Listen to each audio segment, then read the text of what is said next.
ইফতারের সময় আছে আমি ইফতারের সময় আছে এই আজানের 10 মিনিট আগে আমি শাটার বন্ধ করছি, বন্ধ করে আমি আছে বাসায় গেছি ইফতারের জন্য। প্রতিদিনই যাই ইফতারের জন্য গেছি।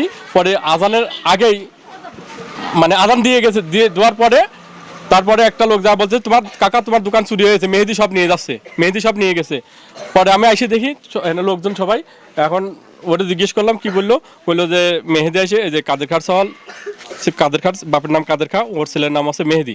মেহেদি ওই সর্দারপাড়া একটা ছেলের ওনার নাম হচ্ছে দুরন্ত, উনি ওর বুকের পর বলে লাত্তি মারছে, তারপরে পড়ে গেছে। তারপর 2-3 দিন লাগে ধরছে, ধরার পরে ওই তখন আছে ও বলছে আমি মেহেদি।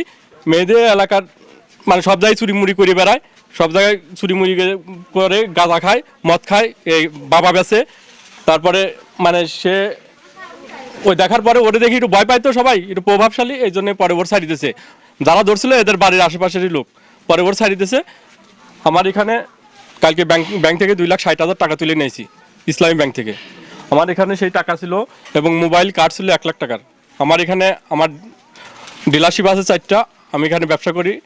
আমার ক্যাশ টাকা সবসময় এখানে অনেক টাকা থাকে। আমার আনুমানিক 3,20,000 টাকা ছিল।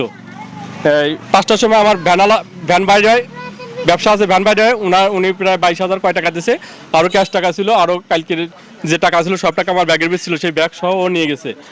আরও কার্ড ছিল 1 লাখ টাকার, আনুমানিক 4 লাখ টাকার উপরে ও নিয়ে গেছে। নেওয়ার পরে যারা ধরছে, ধরার পরে মানে আর কিছু দেশে আর কিছু নিয়ে চলে গেছে। কিছু দেশে মানে কি ব্যাগের এখনো দেখি নাই, হয়তো অল্প কিছু খুচরা টাকা কয়টা দেখছি, আর বান্ডিল একটাও পাইনি।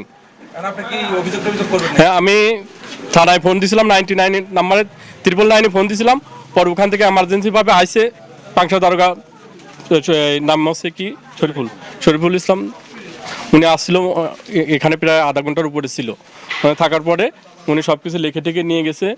এখন ওনার বাড়িতেও গেছিল, ওনার বাড়ি যাওয়ার পরে নাকি আমার ভাইয়ের সাথে করে নিয়ে গেছিলো দারোগা। ওনার পরে যাওয়ার পরে কাদের খা ওনার বাপ ওনাকে আমার বাইকের উপরে গরম দিছে।